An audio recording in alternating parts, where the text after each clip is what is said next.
This is the A7IV. With the Sony A7V just announced, we're going to take a look at the differences and see if the A7V is right for you.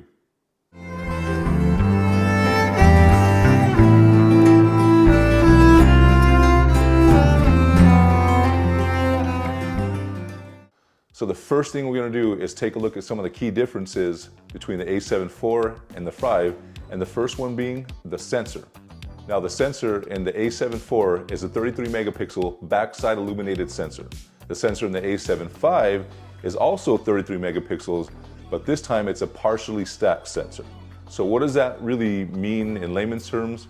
That means that you're going to get better readout speeds, better video performance as far as rolling shutter, and also going to get slightly better dynamic range in theory.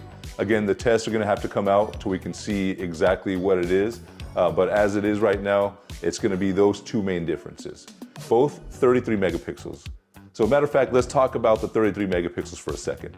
I have to tell you right away that the Sony A7IV captures amazing images, and even though it's only 33 megapixels, that's still a lot. You can still crop in, you can still do a lot of things with it, still a lot of dynamic range.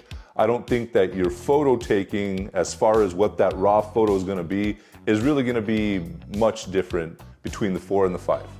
Now, where that sensor is really going to shine though is, again, aside from the aforementioned a little bit of extra dynamic range, is going to be the fact that when you're in video mode, you're going to have a lot less rolling shutter, and that's actually kind of important because one of the faults of the A7IV, and one of its biggest flaws in my opinion, is the fact that when you're shooting 24p, man, that rolling shutter is horrendous.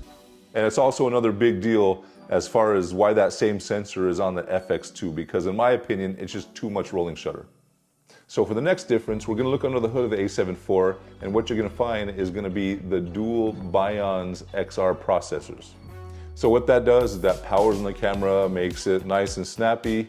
We get great autofocus performance with that. I have to say the A7IV still autofocus is really good.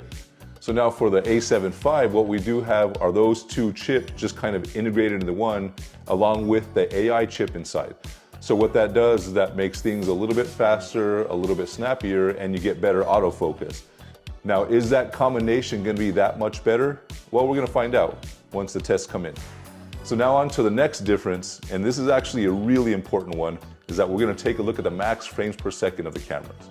So for example, here is the Sony A7IV. Now this does a maximum of 10 frames per second. I'm going to go ahead and demonstrate it right now. That's pretty fast. The A7V now has a blackout-free 30 frames per second option, which is exceedingly fast. Now for a comparison, I have the Sony RX10 Mark IV right here that has 24 frames per second, and you're going to hear just how fast this one is. That's super fast. 24, now imagine the next 6 on there, that's 30 frames per second. Man, I mean, just that will be a beast of a camera, and just that 30 frames per second is going to push a lot of people towards the A7V. Okay, now let's talk about the screen. So one of the drawbacks of the A7IV that a lot of people kind of had some issues with was the fact that the A7IV really didn't have a high resolution rear LCD screen. So what's going on with the new A7V screen is they kind of took the playbook out of the A7R5, and they made it, not only can you pull it out and tilt, go up and down, now you can tilt, but you can also pop the other one out, spin it, and turn it back and forth. So basically any angle that you need is the angle that you're gonna get, which is a really great thing. And also the resolution has been upped to where the A7R5 is too as well. So if you're used to the A7R5 and you know what the A7IV was, now you know kind of what you're going to be getting with the A7V in and of itself. We also have 2 USB-C ports instead of just the one, so now you can have power delivery plugged in as well as having tethering at the same time, which kind of improves the workflow. And the grip of the camera is improved as well. Although Sony's grip improvements are very subtle and they don't really make huge deals. I want to say that Canon is probably still the gold standard as far as ergonomics goes, but what I can tell you is I do have big hands, but I can still grip the A7IV pretty easily and my A7R5. So it's not that big of a deal, and I'm not really paying attention to it in extended shooting because I'm really paying attention to what's on the other side of the lens. So now let's go ahead and talk about video for a second. So the A7IV was supposed to be a hybrid camera, stills, video. But what it ended up kind of being was more of a stills first, video second camera. The A7 III, I think, was still the king of the hybrid cameras as far as what it offered, especially at that time period. But what we got in A7 IV was, unfortunately, when you were shooting in 4K 24p, it just was not good with that rolling shutter. And move it around and you can really see this rolling shutter back and forth, the jellos, the wobbles, the whole thing. Wasn't nice. When we were shooting in 4K 60 mode, that was a little bit of a different story, but unfortunately we had that crop factor. So now with the A7V has kind of rectified that, and because we have the higher readout speeds of that sensor, now we could probably shoot at 4K 24p with way less of that rolling shutter effect. And that's, in my opinion, is a good thing, because that makes this more of a straight hybrid camera. So now we also have 4K 120p that does have the APS crop factor that the 4K 60p of the A7IV had. Again, this is much more of a straight hybrid camera. Even though it stills first, now we have some decent video to go along with it without that rolling shutter. Sometimes those are deal breakers. Sometimes just that motion right there, very tough to swallow. And unless you're going real slow, once you start panning, you really notice it. So it kind of forces you into certain frame rates and modes and such. With the A7V, this looks to have been rectified.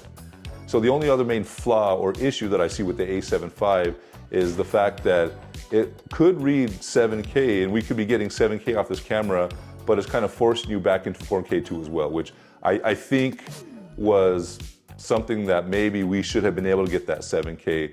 Just like we got the 8K with the A7R5. Even though it wasn't great, that option was there. So maybe, hopefully there's a firmware update that will kind of unlock that 7K. But aside from that, the video, it looks to be a more solid performer when it comes to stills and videos without those crazy drawbacks. You've been using an A7IV and you're thinking about the A7V. Okay, so that depends really on what you're shooting. Are you shooting maybe like weddings? Are you shooting portraits? Are you shooting graduations, things of that nature? If you're shooting things like that, then likely, I'll tell you right now that the 10 frames per second is good enough. It's fine. I was able to sit there and get some really great shots with this camera, being my workhorse camera, and I never really felt that I needed the 30 frames per second, unless I was shooting a bird or some sort of animal or something in which I wanted that perfect frame. But even sometimes, I was still able to get the perfect frame with this right here. So, are you shooting birding, animals, maybe sports exclusively? If you are, then it may be wise to pick up the A7V. Are you gonna buy it straight out? Are you gonna trade in your A7IV to get to the A7V? Again, I think that's a question that you need to answer, but it definitely helps with that. Or are you a full hybrid shooter where you're doing lots of stills and then lots of video? If you are a full hybrid shooter, then maybe the A7V does make sense for you, because you have the amazing sensor, the amazing photos of the A7IV, but then you also have the unwobbly, unjello, unrolling shutter effect of the A7V, which I think is a necessary inclusion. Just the fact that now we have that faster readout speed really makes this camera a lot more attractive to people who are shooting video. That's one of the criticisms I had about the FX2 when I realized it was the same sensor as the A7IV. I'm like, so you have this video camera, but it's doing a lot of rolling shutter? That's crazy. And my breakdown is this. If you're a hybrid shooter, or if you're shooting hardcore sports and wildlife, then I think the A7V is the one that you should be looking to get, because it's like a little mini A1 with that 30 frames per second is very good. And that faster readout, meaning that you won't have to deal with the rolling shutter, that's very good. That's very important. But if you don't do those things, and if you're a video second stills first shooter, again, that shoots things like weddings, that shoots things like portraits, so on and so forth, that 10 frames per second is gonna be good, and I don't think you're gonna have to pay the extra $1,000 just to get the 30 frames per second. So, with that being said, My personal experience with the A7 IV is that it's been a workhorse of a camera for me. All these other cameras that I use, they're fun to use. I love taking the RX10 Mark IV because it's a great travel camera. I have fun using it.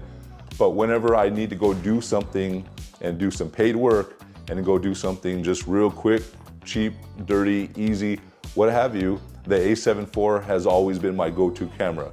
It's been the workhorse. It gets the job done no matter what. While all the other cameras I have, they're fun to use and fun to go be creative with. But when it comes down to the nitty-gritty of it, the A7 IV has always been a great camera. The A7V is looking to be an even better camera, but at a little bit steeper of a price. So with that being said, I'm gonna leave you with that.